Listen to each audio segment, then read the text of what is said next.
Okay, so the good old FZ started making some noise after I dropped it.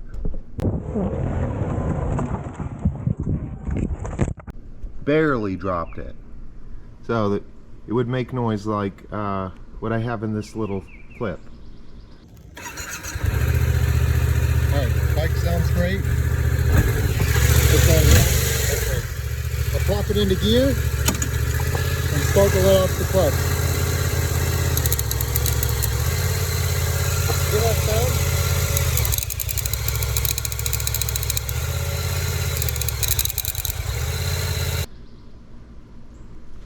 And so I'm suspecting that something's wrong with the clutch, even though I've never had any issue like this with any other bike. But we're gonna find out what exactly that is making that noise. Let's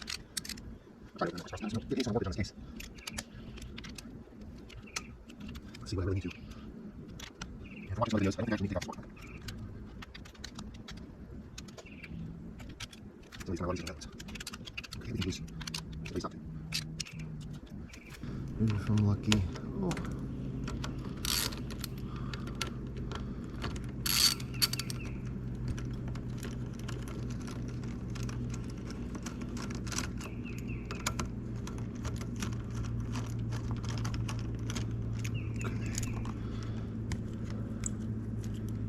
See my RSC.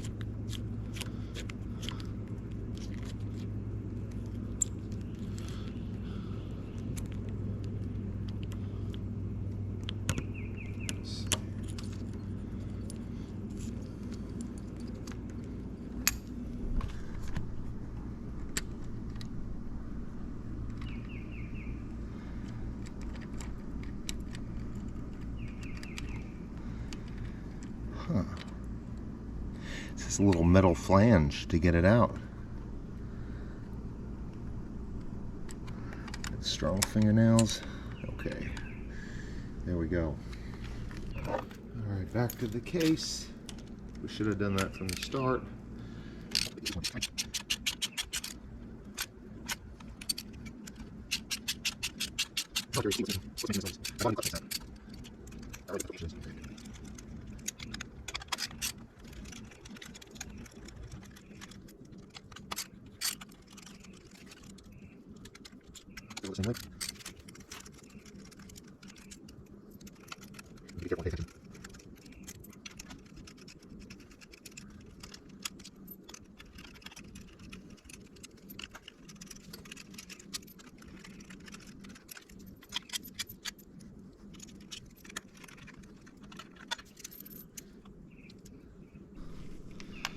Oh, you just pop. That's super easy. Okay.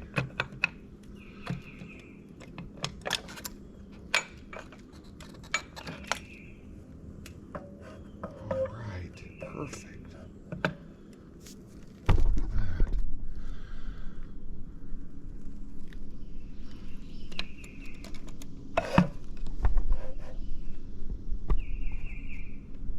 See if we could. I don't see any metal pieces, so that's instantly a good sign.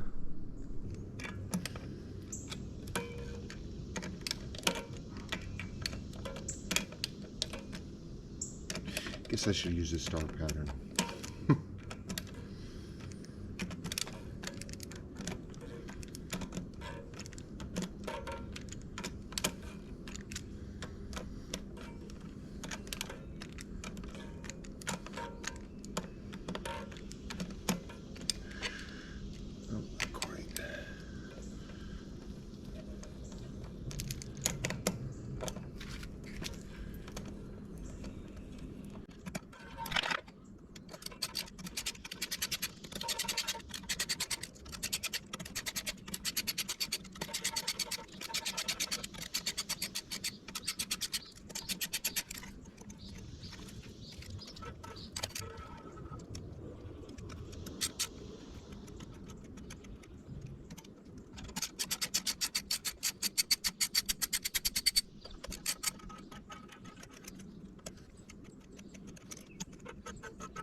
It's nice to see that the clutch basket looks like it's intact. I was kind of worried that the actual clutch basket itself would be broken and that there would be metal pieces everywhere.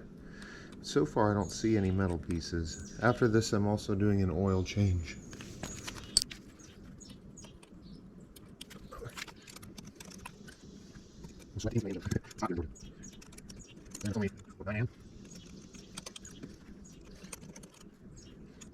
This bike is so new, I don't even feel like I should be replacing any of these parts.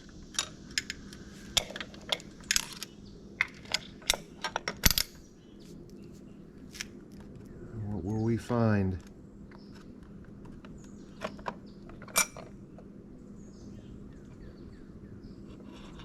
Well, let's not lose the push rod. And why is this? This is stuck.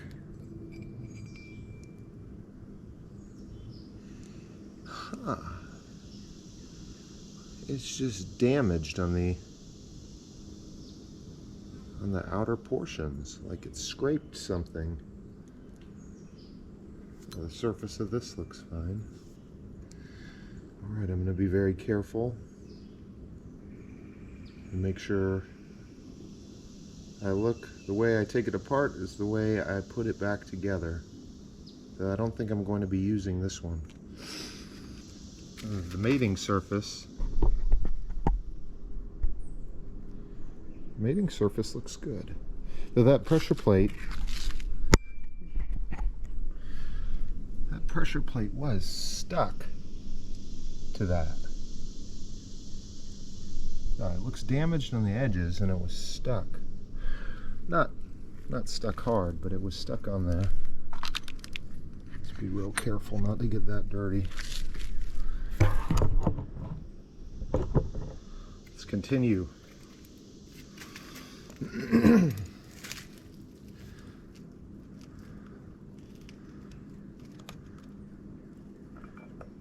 a Twin Stunts video, he said to check that the sharp side is facing out, and I feel that here. You know, it looks burnt to me. Am I really burning my clutch that much? Oh, this bike only has 4,000 miles on it. Okay, I think I'm going to be just replacing everything on this bike at this point. As far as the clutch goes. I still can't figure out why it was making that clicking sound. Okay, that...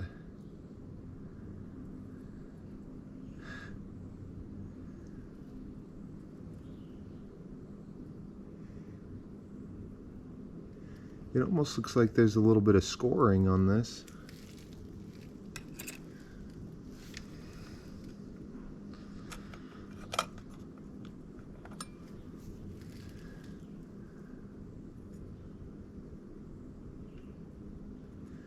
This has a little burr in it.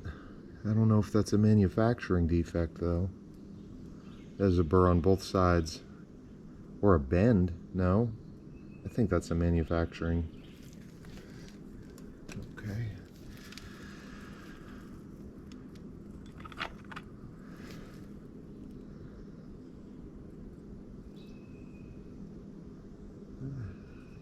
Looks good. I forgot to buy a micrometer. I was going to buy a micrometer and actually gauge the thickness on this according to the manual. This one has the same manufacturing mark. I don't see anything wrong with that. Not visually, at least. Maybe the micrometer could have told me more.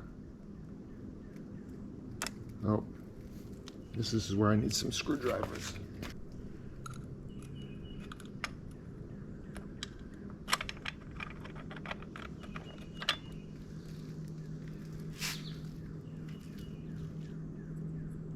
Damaged it with my fingernail trying to pull it up, so be careful of that. I just don't see anything really wrong here though.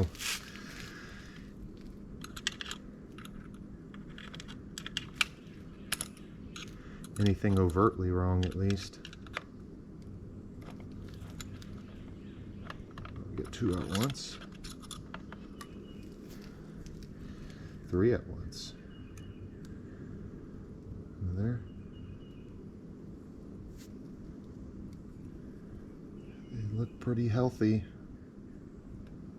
They look pretty good to me. So, oh, there's our problem. Oh, here I am going through all these so carefully. You see that?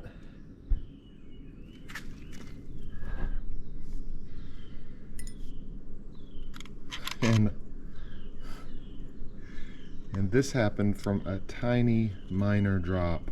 That's kind of pathetic. I've flipped an F4i all the way upside down and this plate broke from me just dropping it barely, not even at speed. I bought an OEM, but I'm kind of wondering if I should have bought the EBC kit instead, because this is pretty trash. I've never had this happen on a bike, and I've dumped quite a few bikes.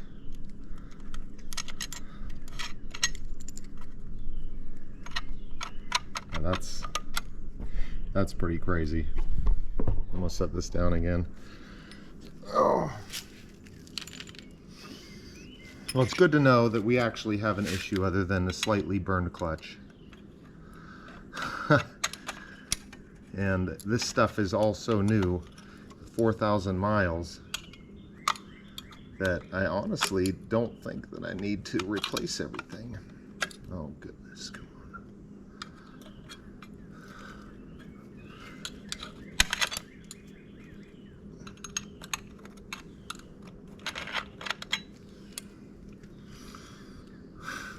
I don't know how that happens. I think I'm going to replace everything the way that it was, except for my one broken plate. And shoot, I don't even see anything in there. There's no broken little shards. I think we're good. I'm just going to replace this back, but first I got to soak them a little bit, or soak my new plate at least. So I'm just going to put in the exact same stuff that I already had, just minus that one plate. Okay, here's my solution to soaking my one plate that I'm going to replace. To save on oil, I'm just going to throw it in a bag so we don't have to use a whole ton of oil. And it's nice and clean in the new Ziploc bag. That's my solution. Let's see, when I bought the bike, the previous owner gave me a bunch of Pro Plus 100 synthetic. Let's see. Just kind of douse it. I don't want to use too much because I am using this for my oil change later. And I really don't think I need much of this anyways. Make sure it's nice and coated in this oil. I'm going to leave this here. And it's so hot. It's so hot in this garage. I don't even think I need to let this sit for a whole day. I'm gonna let this sit for like an hour or two. And we're gonna call that good. And it's only one plate. All my other plates are still soaked. And yeah, I think that should be good. Okay, I still got this soaking. We're about ready to put it in. Pulled up my manual, handy manual in the PDF. And see this, oh shoot, what do they call it? Well, that part needs lithium grease. I got myself some Fram lithium grease, so we're going to use that.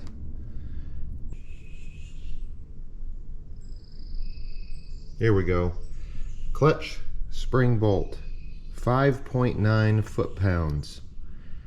I believe that's the only thing I'm really going to use the torque wrench for, because I do not want to break anything when I'm tightening those clutch plates down. Okay, and we're back. I covered up the engine while we were waiting with a towel just so no bugs and stuff got in, because Georgia is loaded with bugs.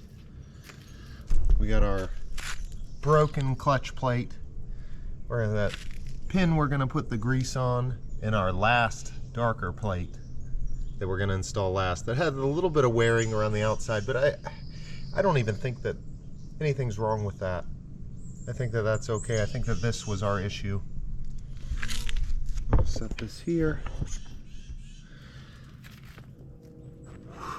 Nice and clean still. Get our new oily plate, our friction plate. Put this sucker right in there.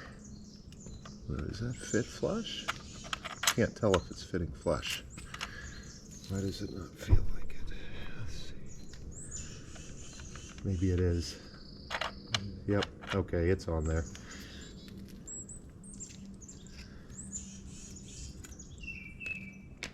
Grab our plate that I thought looked a little burnt, but once again, I really don't even think that's our issue. This bike is so new, and I really have not abused it as far as stunting it goes. And our last plate fits right in there, and I think that's good. Grab our little pin, and I guess I'm just gonna make my fingers messy. I've never wanted to use gloves. Just kind of lube it up a little bit.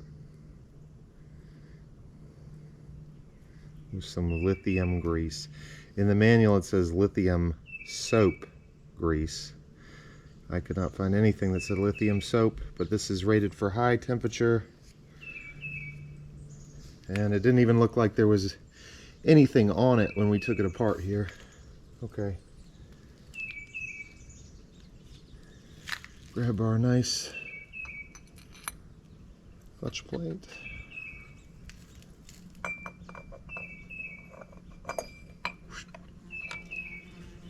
Perfect. Now it's just the reinstall process and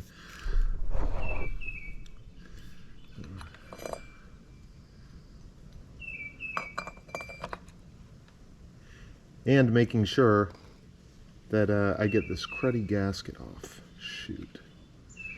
Oh no. We'll see what I'm going to scrape that with in a second. I really don't want to use a razor blade. I'm hoping I can just use my fingernail and kind of scrape it off, because that mating surface is super important. So we do not need leaking oil. And I really don't like how it's scraping off and falling into the engine.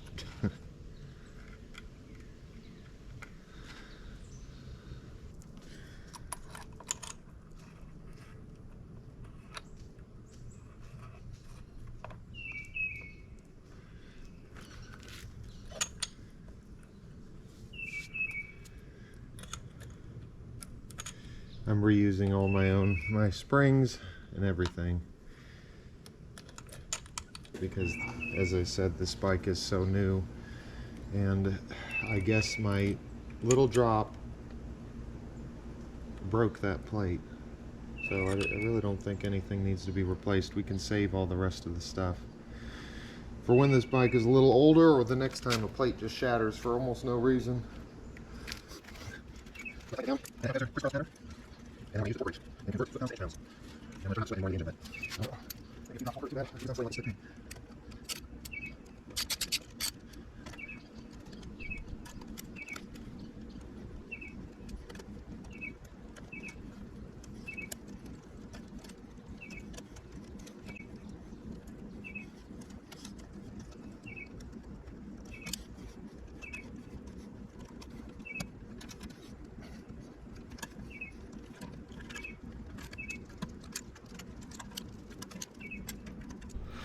I've got this handy Harbor Freight torque wrench, click style, set to the closest approximation I can get to 70.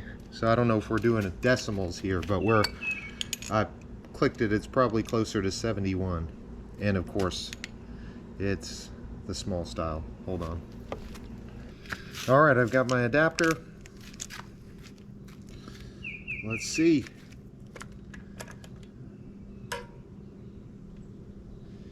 We're going to... Oh, that is not very tight.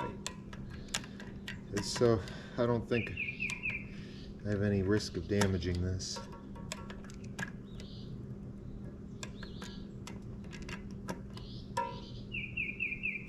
Okay, I'm just going to go around in a circle and make sure they're all to torque.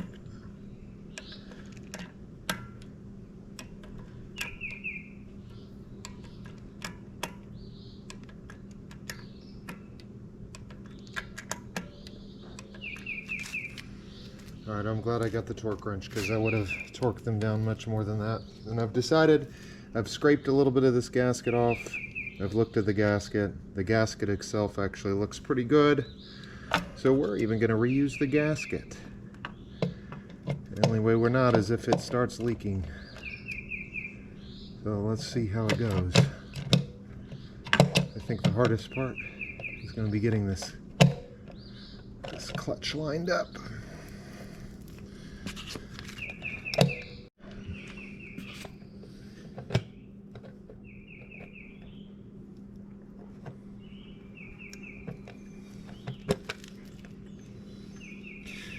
Okay, now this arm isn't lining up correctly.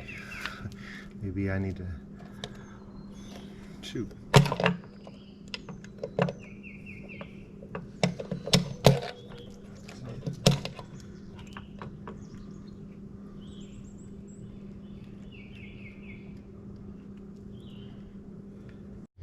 Okay, it was just a struggle of alignment with that pin on the inside. It needed to be aligned the right direction. And then you need to align this arm so that when you close the case, that the dot on this aligns with this mark. And you just have to struggle with it a little bit. Once you align it, it's golden. Now for reinstalling in a nice pattern. And I'm going to check the manual to make sure that there's no specific torque requirements on this case. Okay, so per the manual, 8.9 foot-pounds for the clutch cover case. Every single bolt around it is 8.9 foot-pounds converted to 106.8 inch-pounds. So I'll finish that up and we'll see what happens. Alright, let's see how fast I can do this without sweating to death. I put blue Loctite on these two that hold the clutch as per the manual.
Try to not all go on one side. Go around.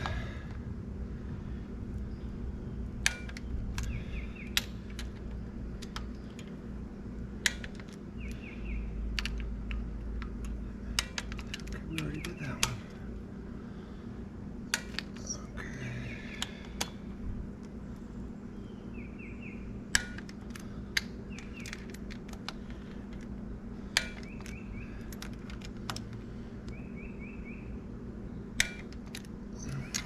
Now I'm just going to go around.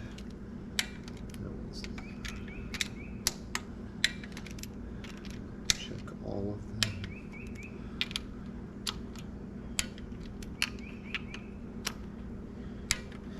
This is the first time I've ever actually been careful enough to use a torque wrench.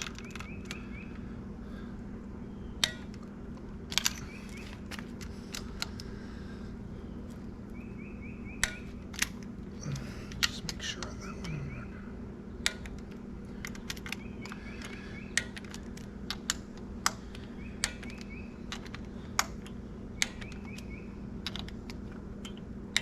All right.